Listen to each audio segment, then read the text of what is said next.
Hello, Intro to Mass Comm. Guess what? This is the last subject we are going to be doing a lecture on. It is about the FCC, the Federal Communications Commission. There's going to be two lectures. Not going to be all that long, I don't think. You never know with me. I do my best. I really do to try to not make them too long. But I think we got two more, and you know what? That's it. That's it with the video lectures. So hopefully you've been keeping up with those, and hopefully you've been working on your final Intro to Mass Comm final projects and doing those expansion horizon assignments and the discussions with television and the movies. So let's get going on the whole to learn about the FCC, the Federal Communications Commission. FCC, yeah, you know me. Look up that last part of that lyric. It's from the 90s. It's, I think it's by Naughty by Nature. They did something. Yeah. But let's get started, okay? Let me share. Like I always say, very sharing person. All right. Here we go. Boom. All right. Away we go. Play from the start. Oh, I forgot it did that. Look at that. All right. The Communications Act, licensing, and the FCC. You've probably heard about the FCC. You've heard, and usually it's you probably don't have the greatest view of them. Oh, they're like looking over us, and that's not the way it works. But that's the way you probably, if you've heard of it, you think of it in that way. It is a regulatory commission. It deals mainly with television and radio, because the television and radio stations, they need a license, and there's certain rules they have to follow, and when there's certain content that gets on the air during certain times. And like I said, if you remember the safe harbor between 10 p.m. and 6 a.m., that was from the previous chapter. Safe harbor, 10 p.m. to 6 a.m. That's when you're allowed to air indecent, not obscene, but indecent material. But let's get into the FCC, how they work, how they're organized, who's on this commission, and just know that I used to do this before, teach this before. I've cut down quite a bit, so it's not going to be as bad as it could have been. All right, so let's learn about the FCC, the Federal Communications Commission, as we go on this magical journey. Come with me.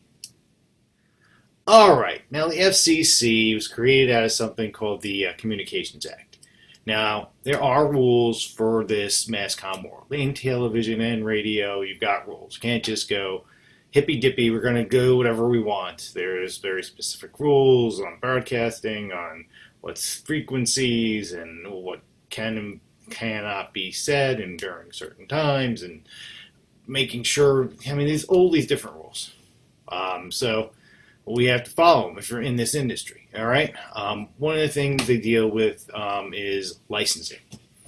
Every television and every radio station needs an FCC license, or they cannot go on the air.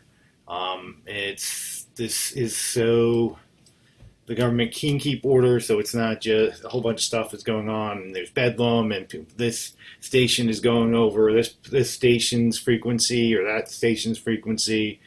It would be a nightmare, and that's what we were finding when radio first started. They didn't know what to do. They have this, and they learned on the fly that all these things were popping up.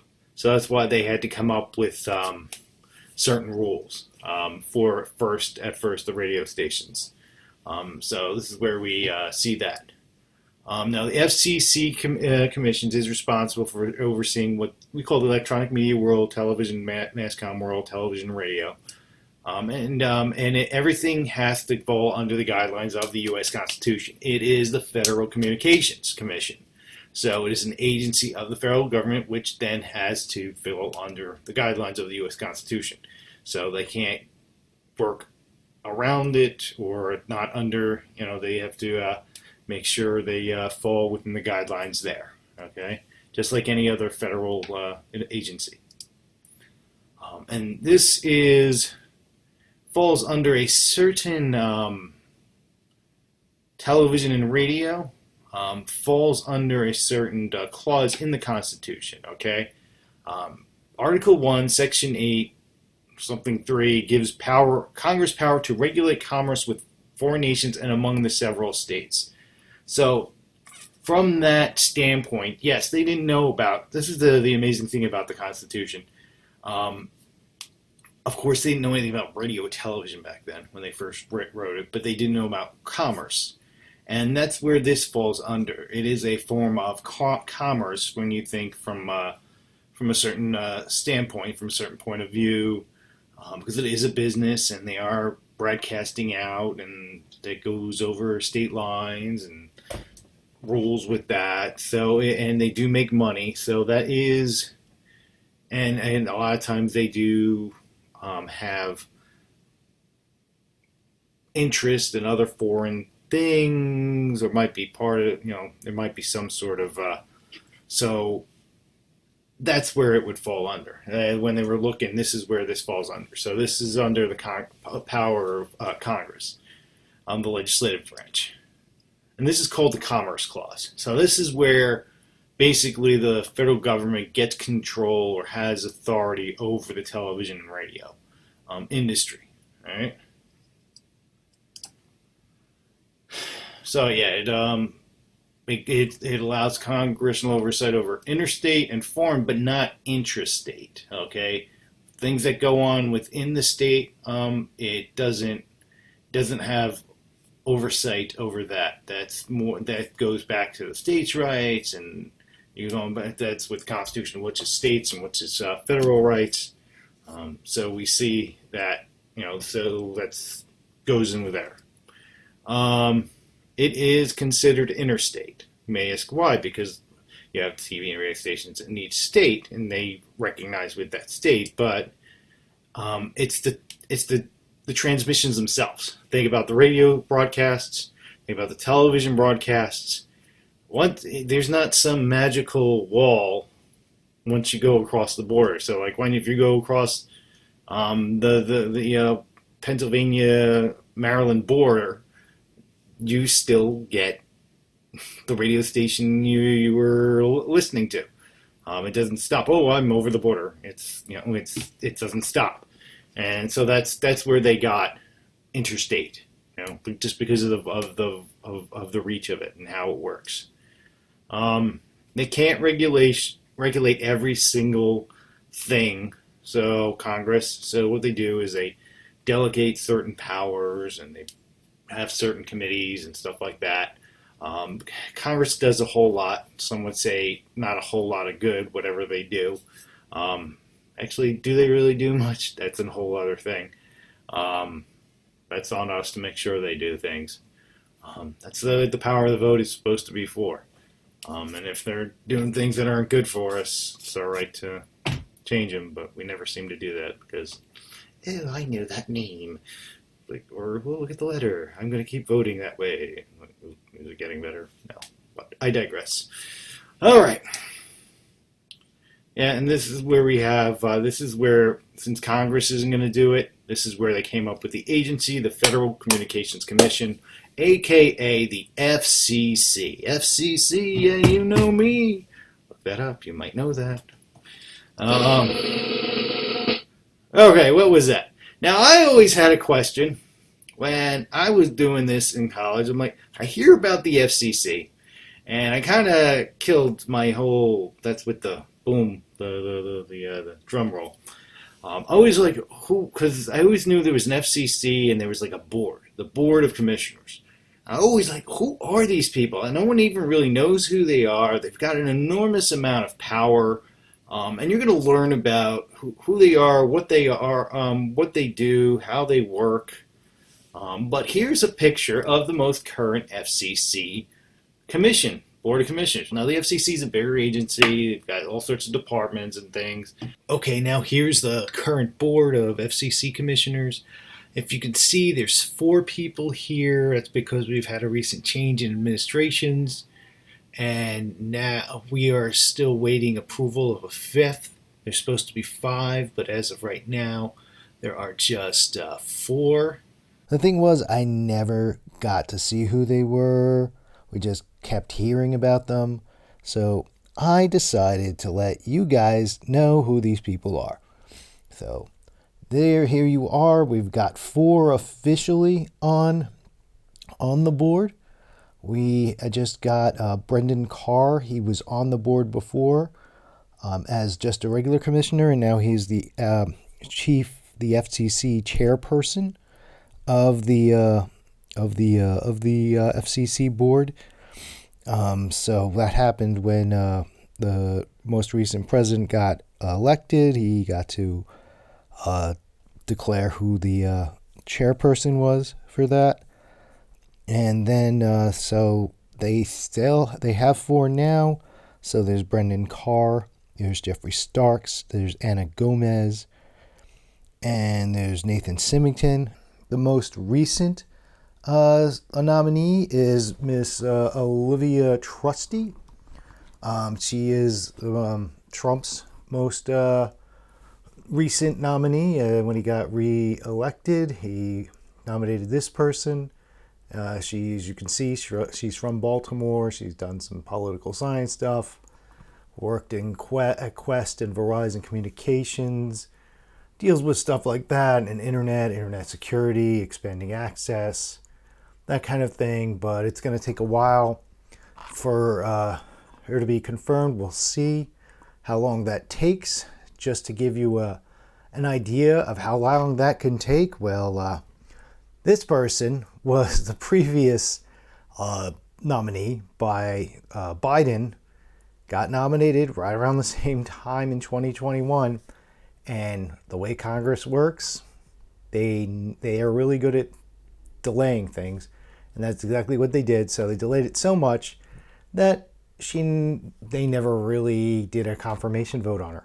So it was four people on the board the entire time. And I know it's not right, but that's the way it wound up working out. So yeah, so now you've got to look at who these people are, the FCC Board of Commissioners. Board is made up of five people, okay? They are appointed by the president and confirmed by the U.S. Senate. Okay, seems very familiar to like Supreme Court justices. Same point, same process. Except they don't usually, they're usually not nearly as confrontational with the FCC board as you would be with the Supreme Court. But yeah, so we're the president at the time, and it's confirmed by the Senate. That looks like an important piece of information. So I'm saying they're made up of five people. And I'm saying it's appointed by the president, confirmed by the Senate. That seems like an important piece of information that you want to remember because you might see it someplace in the future. Hint, hint, hint. So, all right. So it's broken down by the breakdown of the board is by political party.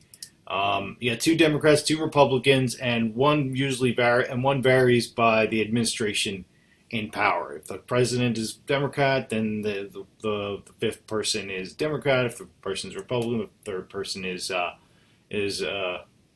Republican. So it all depends on that. They do serve 5-year terms, except when they're finishing another member's term. Maybe someone just left for personal reasons or health reasons, or they might have passed away.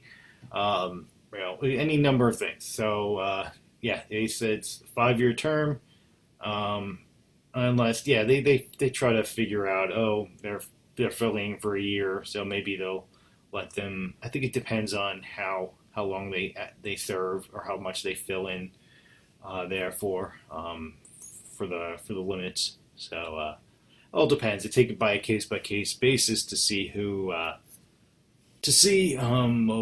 what happened with the previous person. Okay. And you can't have any financial interest in an FCC business because that would be a conflict of interest.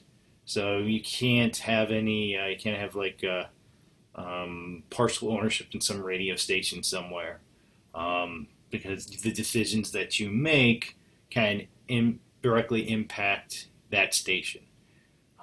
You might find some people who think they might be up for that, something like that, and they might divest themselves of that, so they can do it. That's happened in the past. So that's the rule. They don't want a conflict of interest. All right. It is very scrutinized, as we said. Like I said at the beginning of this, if you've heard of the FCC, you probably don't have a great memory of it from a regulatory standpoint. Oh, they ban this and they ban that, and they're always watching, and they're like Big Brother, and you'll find out a little bit more on how that works. Now, when I first heard about them, it was back in the early 90s. Remember, I'm old. That's when I was going to college. But yeah, it's with Two Live Crew, this raunchy rap group back in the day. And they had some problems with them. So, and some other things going on at the time. So that's where I remember that. It is very, so yeah, it's very political. It's very scrutinized, either from the public forum or from political pressure, because they are overseen by Congress, and you don't get any more political than Congress and Washington and D.C. and the whole, as I know you're very familiar with. So it is very scrutinized from a lot of different ways, from the business side, from the political side with politicians, and also from dealing with the public. They do have some consistent criticisms that pop up. One of the big problems of putting people on this board, very rarely is a commissioner that's really qualified.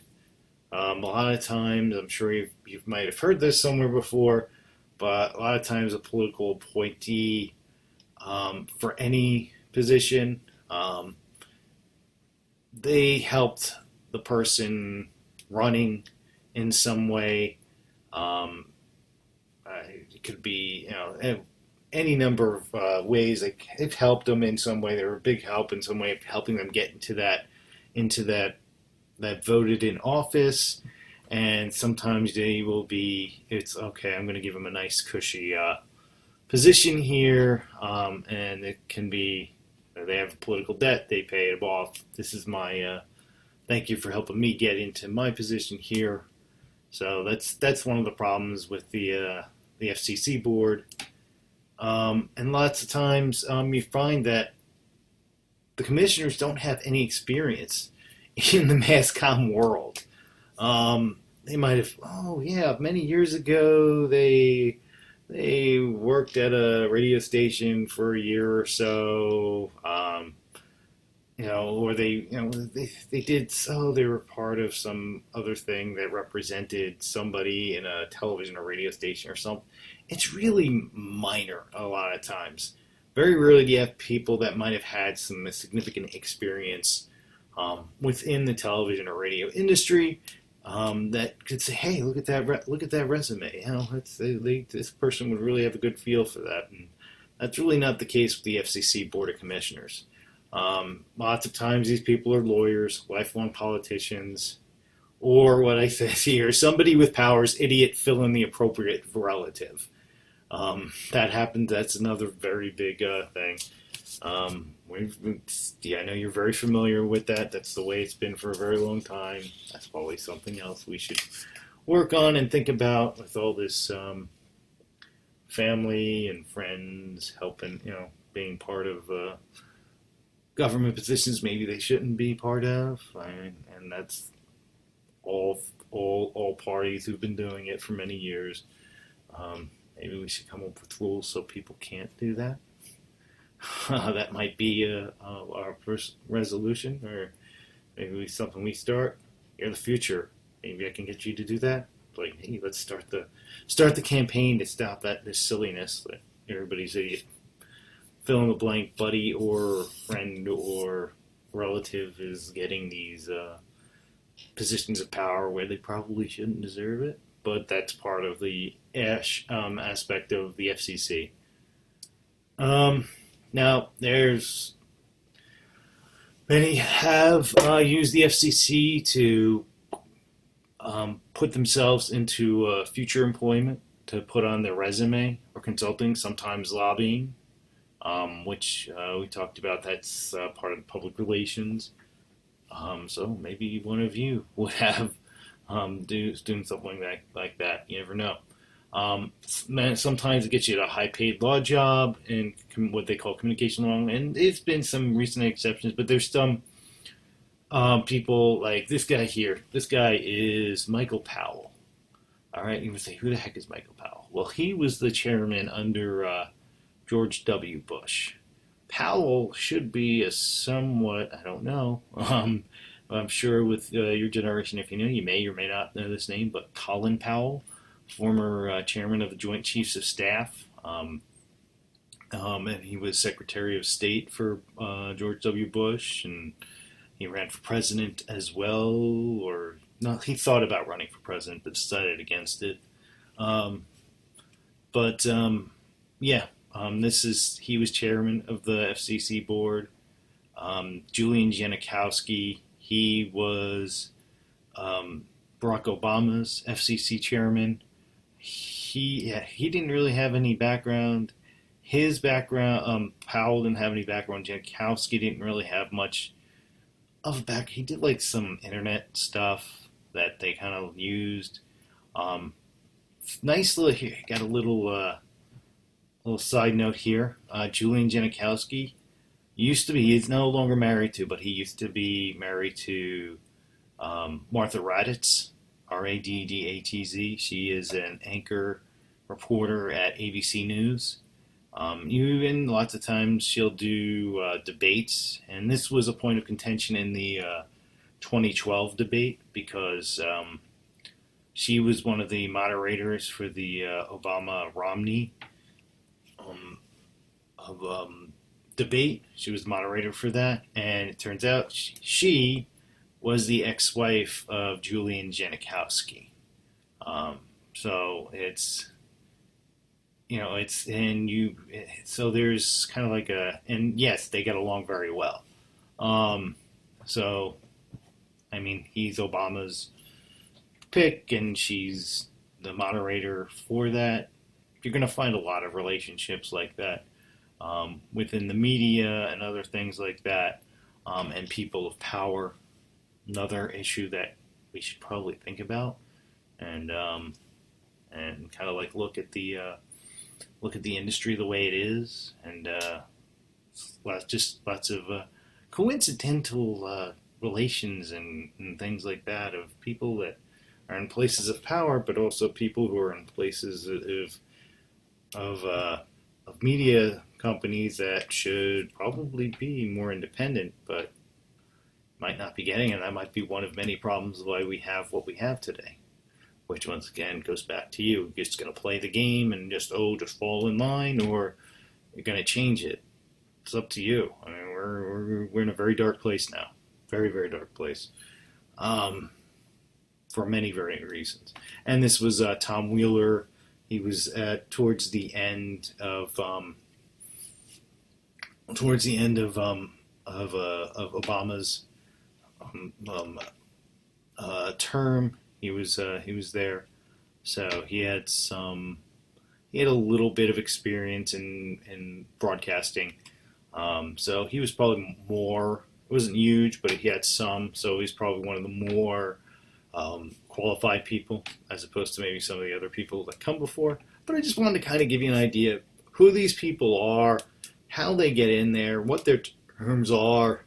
Remember those most important things: how many people are there, who the president appoints them, the Senate ratifies them, approves or disapproves of them. I don't know if I've ever remember anyone being disapproved, but I don't know. Maybe in the early days, long before I was around, when they first started, maybe that was more contentious. I don't know. But yeah, so just kind of give you an idea of who the board is, who it's made of. So these were all chairpersons of the FCC at one time or another. Okay.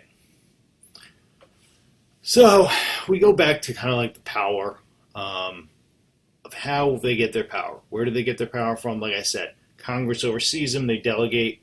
So officially, Congress gives the FCC power to adopt, modify, and repeal regulations concerning interstate electronic media with the overarching goal of serving the, this is important, public interest, convenience, and necessity.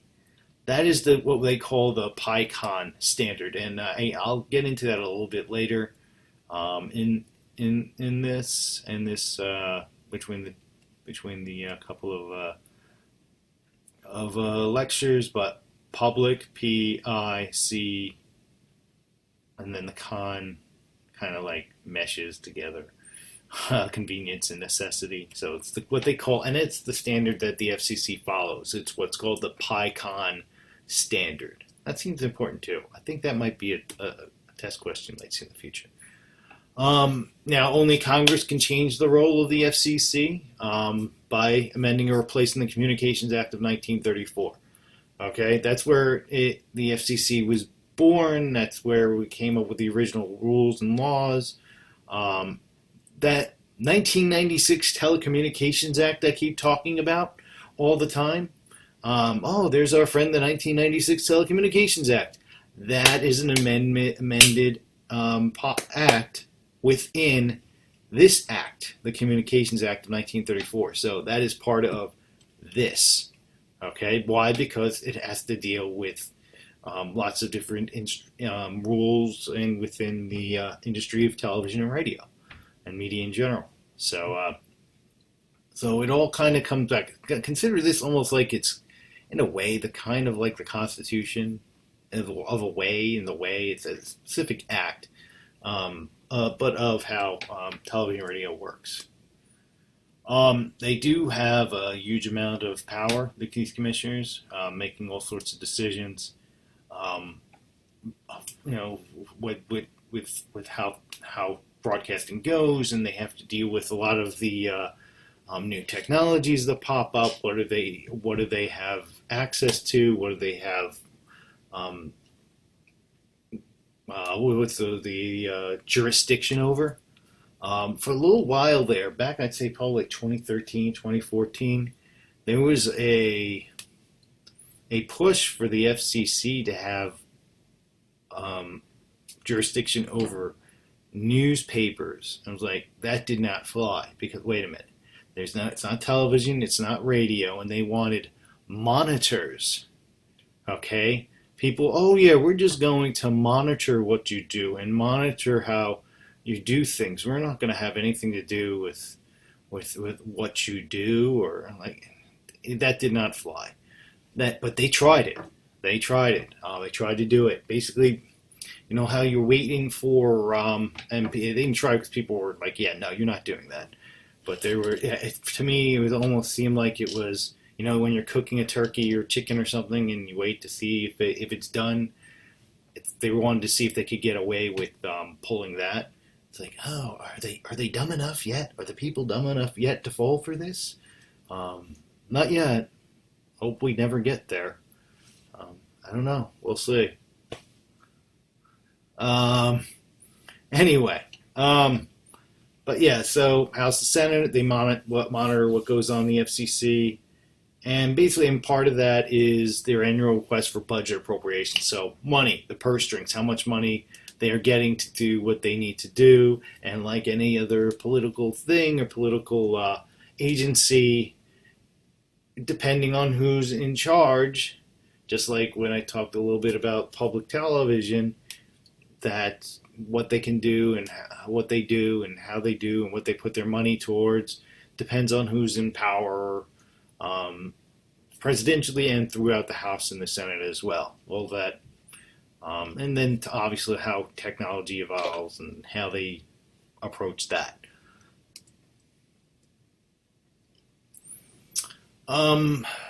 Things that the Communications Act did, it brought interstate wire and wireless communication under the control of the FCC. So this is where we get with TV, radio, and phone. All those things became part of the FCC's jurisdiction. So remember, this is all in 1934. They had to establish what do we have control over. regulation of the MCOM industry, not, from a technical standpoint, and from also we've gone to the content, and we talked about that previously in how the Constitution works. But now we're going to kind of go into the Act itself, the Communications Act of 1934, how it's organized, how it's, how they act, how it's broken down into, and what it covers. So let's kind of go into it. The Communications Act, okay, it's divided into 7 different units, and they're called titles, okay? 7 different units are called titles. This stuff is important. You may want to remember this. Further, once you go to the titles, then you have the sections. So first you have the titles, then it's the sections. So you got your titles, and then your sections, and the sections deal with very specific regulations. Okay? For example, all right, Title 3, Section 3 of the Act specifically defines what radio communication is. Okay? That's just one example. Okay? So remember, they have to organize it in this way when you're dealing with laws and legislation and stuff like that. So they have to organize stuff like this. But just to kind of give you an idea how it works, how it impacts, how it has control over, and how the jurisdiction works with the FCC. All right, so the first one, Title 1. It established the FCC and provides general guidelines on its organization and its operations. Okay, this is basically the first thing. This is the FCC. This is what it does, and this is how it's organized and how it works. Okay, so Title 1. Burn that into your head. Cinder it. If anything, that probably makes sense. It's Title 1. So that would probably be the first title. Without this title, you don't have anything else. So if it establishes the FCC, it's probably Title 1, right? Okay. Title 2. Basically, this sets out regulatory framework for communications common carriers. This is where it got its power for the phone companies. Title 2 is the phone companies. The phones, those phone things, talking and there. Title 2 is phones. Title 2 is phones. Title 3, all right. These are provisions relating to over-the-air communications, radio, television, and microwave. And why am I doing that? Because they broadcast out like that. They're like circles, whoo, whoo, whoo, like a wave when you throw the rock into the water and it boom, boom, boom, boom, boom, boom, goes out like that. That's the way a wave works for broadcasting. So Title 3 deals with radio, television, and microwave. Okay, over-the-air communications. All right. Title 4 focuses on additional procedural regulations covering FCC inquiries and trial-like proceedings. Okay, Title 4. Sometimes people don't follow by the rules. Sometimes there are violations of certain rules. Sometimes there are complaints, which there's a process to do that, whether from the public or from a governmental standpoint. But remember, all of this stuff, since it is a federal agency, has to fall within certain guidelines within the Constitution, right? So sometimes they have hearings, they have, what seem like trials, and they have to follow very strict procedures for all that.